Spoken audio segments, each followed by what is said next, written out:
ஆன்மீக அன்பர்கள் அனைவருக்கும் வணக்கம். இது உங்கள் ஆதிக்கடவுள் யூடியூப் சேனல். இன்றைக்கி இந்த பதிவில் நம்ம எதை பற்றி பார்க்க போகிறோன்னு பார்த்தீங்கன்னா, பித்ருக்கள் சாபம், பித்ருக்குகள் தோஷம் அப்படிங்கிற தலைப்பை தான் பார்க்க போகிறோம். இது நிறைய பேருக்கு ஏற்படக்கூடிய ஒரு சந்தேகம். இதற்கு சரியான தீர்வு பரிகாரம் என்னவென்று நிறைய பேருக்கு தெரியாது. இந்த பதிவை முழுசாக பாருங்கள். இந்த பதிவில் சொல்லப்படுற கருத்தை புரிஞ்சிக்கிட்டு உங்களுடைய வாழ்க்கையை நீங்களும் வளமாக்கி கொள்ள வேண்டும் என்பதற்காக இந்த பதிவு.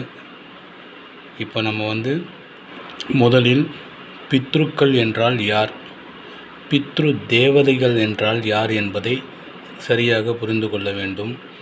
பித்ருக்கள் என்பவர்கள் நமது முன்னோர்கள். நமது முன்னோர்கள் என்றால் நமது தந்தை, அவரின் தந்தை, அவரின் தந்தை ஆக 3 தலைமுறை. இந்த 3 தலைமுறையை சேர்ந்தவர்கள் தான் பித்ருக்கள். பித்ரு தேவதைகள் என்பவர்கள் யார் என்றால், இந்த 3 தலைமுறையை சேர்ந்த பித்ருக்களும் செய்கின்ற பாவ கர்ம புண்ணிய காரியங்களுக்கு ஏற்பார் போல வரமும் சாபமும் தரக்கூடிய பித்ரு தேவதைகள் என்று அழைக்கப்படுகிறார்கள். ஆக இந்த பித்ரு தேவதைகள் இந்த பித்ருக்களுக்கு தரக்கூடிய சாபங்களும் அதற்கு உண்டான பரிகாரங்களும் என்னவென்பதற்கு இந்த இடத்திலே நாம் உதாரணமாக ஒரு கதையை கூற வேண்டியிருக்கிறது. இந்த கதையின் முடிவுதான் மகாபாரதத்தின் ஆரம்பமாக புராணங்கள் தெரிவிக்கின்றன. தேவலோகத்தை சேர்ந்த தேவ கன்னிகை ஒரு பெண் பித்ரு தேவதைகளை காண வேண்டும் என்பதற்காக மிகுந்த கடினமான தவம் ஒன்றை மேற்கொண்டார். அந்த தேவ கன்னிகையின் தவத்தால் மனம் மாறிய பித்ரு தேவதைகள் அந்த தேவ கன்னியின் முன்பால் காட்சியளித்தனர். அந்த தேவ கன்னியின் முன்னால் பித்ரு தேவதைகள் காட்சி தந்ததையும் கண்ட அந்த தேவ கன்னிகை ஒரு கணம் மன சஞ்சலத்தால், ஒரு சபலத்தால் அந்த பித்ரு தேவதைகளில் ஒருவரை பார்த்து, இவரை போன்ற ஒரு கணவர் நமக்கு வாய்த்தால் மிக நன்றாக இருக்குமே என்று எண்ணிவிட்டார். இதை உணர்ந்து கொண்ட பித்ரு தேவதைகள் உடனே கோபமுற்று, உனக்கு நாங்கள் வரம் தரதான் வந்தோம், ஆனால் உன் சஞ்சலத்தால் நீ இவ்வளவு நாட்களாக செய்து வந்த தவத்தை வீணாக்கிவிட்டாய். இனி நீ தேவலோக கன்னியாக இருக்க தகுதியற்றுவிட்டாய்.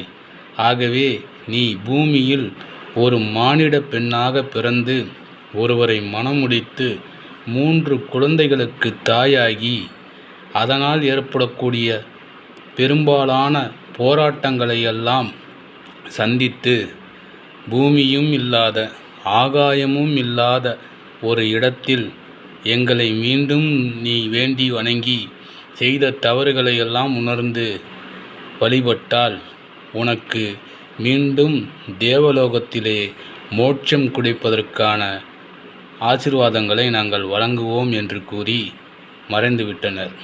அந்த தேவலோக கன்னிதான் ஒரு மீனின் வயிற்றில் பிறந்து மானிட பிறவியாக பிறந்து மச்சக்கன்னி என்ற பெயரோடு திகழ்ந்தார்.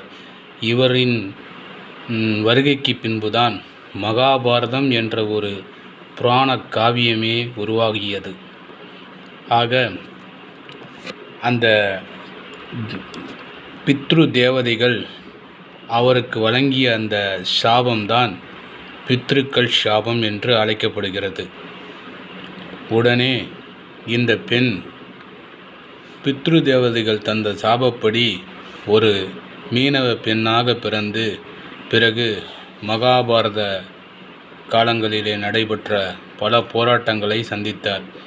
அந்த மகாபாரத கதையை பற்றி நாம் விரிவாக பேசினால் இந்த பதிவு மிக பெரியதாக இருக்கும் என்பதால் அந்த மகாபாரத கதைக்கும் இந்த மச்சக்கன்னியாக இவர் உருவாக்கிய கதையையும் பிறகு ஒரு பதிவில் மிக தெளிவாக பார்ப்போம்.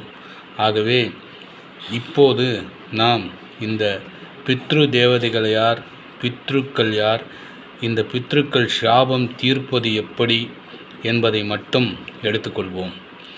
ஆக இப்படிப்பட்ட அந்த பெண் மீண்டும் ஆகாயமும் அல்லாத பூமியும் அல்லாத ஒரு நதி நீரிலே நின்று அந்த பித்ரு தேவதைகளை நோக்கி கடும் தவம் இருந்தார்.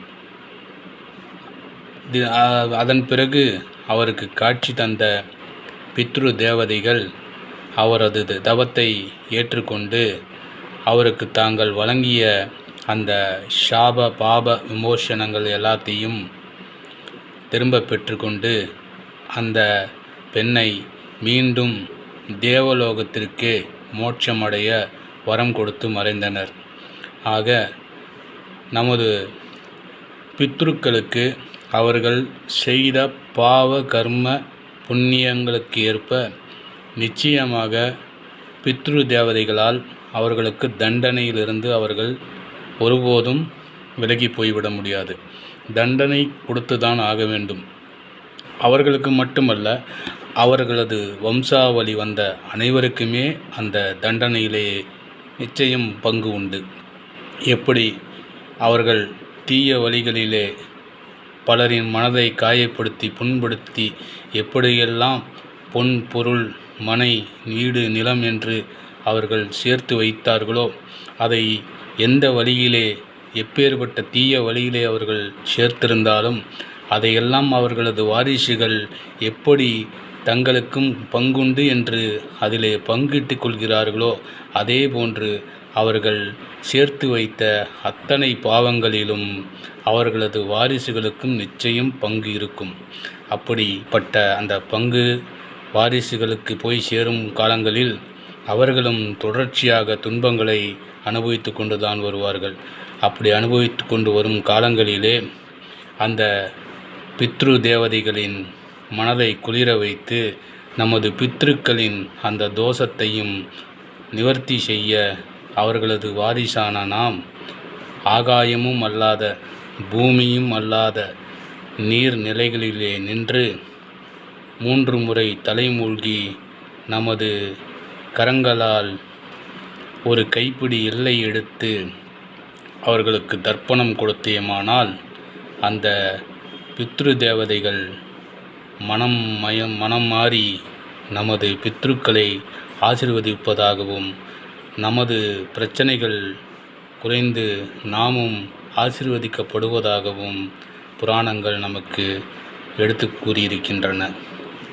ஒரு எள்ளு என்பது ஒரு மகாவிஷ்ணுவின் வேர்வை என்பது ஐதீகம். அந்த மகாவிஷ்ணுவின் வேர்வையான ஒரு எள்ளு நமது பித்ருக்களுக்கு ஒரு நாள் உணவாக கிடைக்கும் பெறும் என்பது ஐதீகம். ஆகவே நாம் எப்பேற்பட்ட பித்ருக்கள் சாபம் பித்ருக்கள் தோஷம் என்று எந்த ஜோதிடர் கூறினாலும் ஆகாயமும் அல்லாத பூமியும் அல்லாத நீர்நிலைகளிலே நின்று நமது பித்ருக்களுக்கு தர்ப்பணம் கொடுத்தோமானால் நமது பாவங்கள் பித்ரு தேவதைகளால் ஆசீர்வதிக்கப்படும். அதன் விளைவாக வந்த துன்பங்கள் குறையும் என்பதை கூறி மீண்டும் வேறொரு பதிவில் உங்களை சந்திக்கிறேன். நன்றி கூறி விடைபெறுகிறேன். நன்றி, வணக்கம்.